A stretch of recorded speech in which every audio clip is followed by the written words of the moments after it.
A'udzubillahi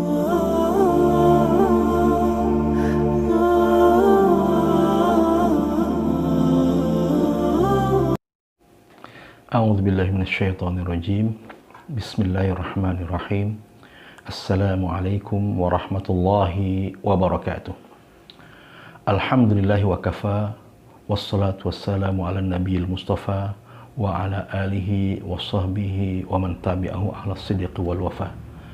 Asyhadu an la ilaha illallah wahdahu la syarika lah wa asyhadu anna Muhammadan abduhu wa rasuluh la nabiyya ba'dah.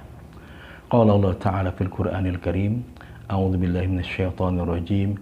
Bismillahirrahmanirrahim. Ara'aita alladhi yukadzibu bid-din, fadzalikal ladzi yad'ul yatim wa la yahuddu 'ala ta'amil miskin, fawailul lil musallin alladzina hum 'an salatihim sahun alladzina hum yura'un wa yamna'unal ma'un. Rabbi shrah li sadri wa yassir li amri wahlul 'uqdatam min lisani yafqahu qawli, amma ba'd.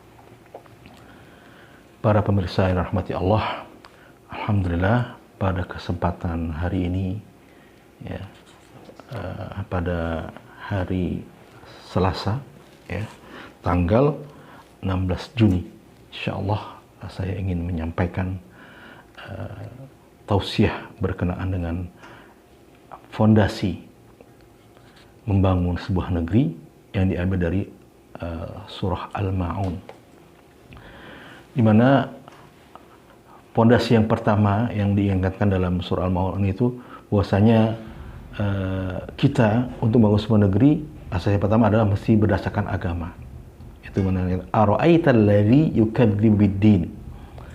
Apakah kamu memperhatikan orang yang mendustakan agama ya. Jadi agama inilah penting dalam kehidupan kita untuk menyelamatkan kehidupan kita di dunia dan akhirat ya. Di mana di dalam surah Al-Infitar pun Allah mengingatkan jangan sampai kita termasuk orang yang mendustakan agama. Kalla bal tukadzibuna bid-din. Sekali-kali janganlah kamu mendustakan agama ya. Apabila kita mendustakan agama ya, di situ ada yang mencatat itu inna alaikum lahafizin ya. Itu ada malaikat yang menjaga ya, yaitu malaikat yang mulia, kiraman katibin ya, yang mana para malaikat yang mulia ini mereka mencatat amalan-amalan kita ya. Apabila kita mendustakan agama, maka tercatatlah keburukan kita ya. Yang mana malaikat ini ya'lamuna ma taf'alun. Tiada satu detik pun yang terlepas ya, di dalam pantauan para malaikat ya. Jadi oleh itu mudah-mudahan Allah menjaga kita ya, melindungi kita daripada melakukan perbuatan-perbuatan yang terlarang. Kemudian apa saja yang termasuk yang mendustakan agama ini? Dijelaskan ayat selanjutnya, fadzalikal ladzi yad'ul yatim. Itulah orang yang menyakiti, yang menghardik anak yatim. Siapakah anak yatim itu? Anak yatim itu adalah orang yang meninggal ayah atau ibunya dan dia belum berusia baligh ya. Jadi kalau sudah berusia baligh maka dia sebenarnya sudah bukan anak yatim lagi.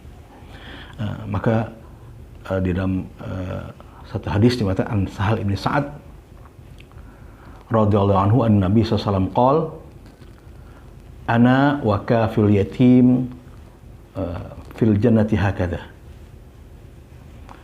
qala bi usbu'aihi bis sababati wal wusta, rawahul Bukhari. Jadi bahwasanya dari Sa'ad ibn Sahal Sahal bin Sa'ad, jadi dari Sahal bin Sa'ad beliau radhiyallahu anhu bahwasanya Nabi SAW bersabda bahwasanya aku, kata Rasulullah, bersama orang yang menjaga, yang menjamin kehidupan anak yatim ini di surga ya, seperti ini ya. Yang kemudian beliau menunjukkan dengan kedua jarinya itu jari telunjuk dan jari tengah. Jadi begitu rapatnya menunjukkan keutamaan kemuliaan orang yang menjaga anak yatim. Ya. Jadi oleh itu mudah-mudahan ya kita bisa memperhatikan ya, jangan sampai kita menyakiti anak yatim. Jadi kadang-kadang ada di sekitar kita ya, atau di sekeliling kita ya, orang yang memerlukan bantuan yang ayah ibunya meninggal ya, ataupun sekarang ada kemudahan teknologi ya, maka ada yang jauh-jauh maka kita bisa, kalau memang kita sudah jelas ya, bisa mengirimkan melalui rekening account ya, ataupun melalui yayasan-yayasan ya, jadi antaranya kita memberikan bantuan kepada anak yatim ini. Kemudian yang kedua yang merusakan anak yatim adalah orang yang tidak memberikan bantuan makanan pada orang-orang miskin. Wala yahuddu ala ta'amil miskin. Jadi maknanya siapakah orang miskin itu adalah orang yang tidak memiliki harta yang bisa memenuhi kebutuhannya. Maka tentunya yang terlebih utama adalah wa'budullah, kita beribadah pada Allah ya, wala tusyriku bi syai'an ya, dan jangan kita melakukan kemusyrikan yang menduakan Allah. Kemudian wabil walidain ihsana, dan dengan kepada kedua orang tua kita senantiasa melakukan kebaikan, birrul walidain, wadzil qurba ya, dan juga orang yang terdekat yang perlu kita perhatikan ya, kalau bilang beliau termasuk orang yang perlu kita berikan bantuan, wal yatama ya, dan juga orang anak yatim ya, wal masakin itu orang-orang miskin. Dan tentunya di sini kita insya Allah juga termasuk mudah-mudahan termasuk orang-orang yang memberikan perhatian ya, pada orang anak yatim dan juga orang-orang miskin, terutama yang memang orang-orang yang terdekat dari kita. Kemudian diingatkan lagi pondasi yang selanjutnya, yaitu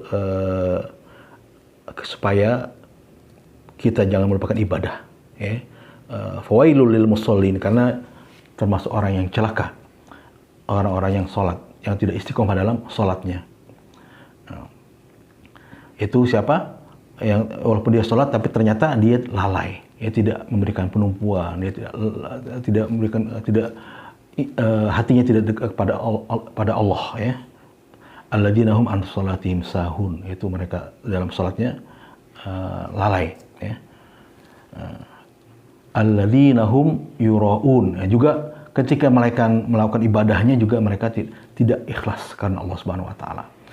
Jadi oleh itu di dalam surah Al-Mudaththir dinyatakan kullu nafsin bima kasabat rahina.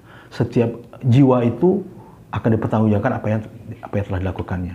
Illa ashabul yamin, ya, kecuali orang-orang yang menjadi penghuni surga, yaitu yang mendapatkan timbangan kebaikannya di sebelah kanan. Di mana mereka adalah lepas dari tanggung jawab itu, fi jannati yatasaalun. Ya, jadi mereka ini dalam surga Allah, mereka bertanya-tanya, mana ini si fulan, mana si fulanah gitu. Siapa yang ditanya itu? Anil mujrimin, itu orang-orang yang melakukan kejahatan, melakukan keburukan, ya, kemaksiatan, kemungkaran. Apa yang ditanya? Masalakakum fi saqar. Kenapa kau bisa menjadi penghuni neraka saqar? Jadi diingatkan, tentunya qalu lam naku minal musallin. Jadi kami adalah tidak termasuk orang-orang yang mendirikan sholat. Jadi oleh itu mudah-mudahan ya, jadi kita kalau ingin menjadi ahli surga, maka kita termasuk orang yang mendirikan sholat, menjaga sholat lima waktu ini. Ya, yang subuh, zuhur, asar, maghrib, dan isya. Ya.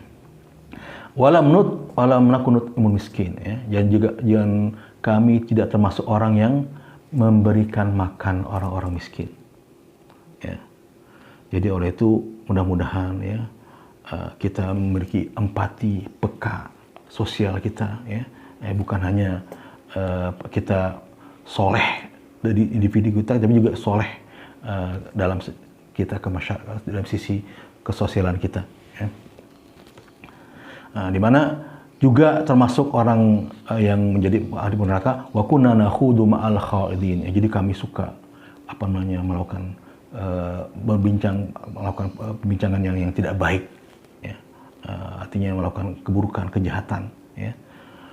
Dan juga kata ahli neraka, ya, yang jadi penghuni neraka, wa kunna nukadzibu biyaumiddin, dan kami termasuk orang-orang yang mendustakan agama. Jadi oleh itu apa saja yang kita lakukan tentunya ada apa namanya balasannya, ya. Silakan Anda melakukan sepuas hati kamu, tapi tentunya pada saat nanti kita akan mendapatkan balasannya, ya. Kemudian kita akan tahunya kapan? Hatta atanal yakin. Ketika datang kematian baru kita tahu, baru kita sadar, ya, bahwasanya apa yang kita lakukan itu ada banyak melakukan kesalahan. Jadi oleh itu ajal kita tidak tahu, tapi dekat dengan kita. Idza jaa ajaluhum la yastakhiruna sa'atan wa la yastaqdimun. Ya, apabila datang ajal kita tidak bisa ditangguhkan dan tidak bisa dimajukan, ya. Nah, jadi mudah-mudahan dari ayat ini kita bisa mengambil kesimpulan. Jadi untuk membangun sebuah negeri, yang pertama adalah kita mesti memperhatikan kita berpegang teguh pada agama Islam, ya. Kemudian kita juga memperhatikan orang-orang di sekeliling kita, ya, kesejahteraan mereka, yaitu jangan sampai kita menyakiti anak yatim, ya. Kemudian kita memenuhi kebutuhan orang-orang miskin, ya. Jangan sampai orang yang kaya semakin kaya, yang miskin semakin miskin. Ya, jadi ada pemerataan. Itu oleh itu di sini dibangun perlu ada zakat, ya. Kemudian selain itu pondasi yang selanjutnya yang keempat, yaitu kita juga mesti menjaga ibadah kita, sholat kita, ya. Karena bila sholat kita terjaga, mudah-mudahan ya Allah, inna sholata tanha anil fahsya'i wal munkar. Jadi sholat ini mencegah dari perbuatan keji dan munkar. Tapi kenapa kok ada orang-orang yang melakukan sholat tapi dia melakukan keji dan munkar? Ya, karena di dalam ayat oleh itu karena sholatnya tidak ada penumpuan, tidak ada kekhusyuan, dan juga sholatnya juga tidak ada memiliki niat yang ikhlas karena Allah Subhanahu Wa Taala, ya. Dan juga selanjutnya adalah kita jangan sampai termasuk orang-orang yang menghalangi dari orang-orang yang melakukan kebaikan, wa yamna'una al-ma'un, ya. Mungkin itu saja yang dalam fondasi kita membangun sebuah negeri, ya. Mudah-mudahan memberikan manfaat buat diri saya dan juga buat para pemirsa sekalian. Jazakumullah khairan. Aqulu qouli hadza wa astaghfirullahi wa lakum. Subhanakallahumma bihamdik asyhadu an la ilaha illa anta astaghfiruka wa atubu ilaik. Assalamualaikum warahmatullahi wabarakatuh.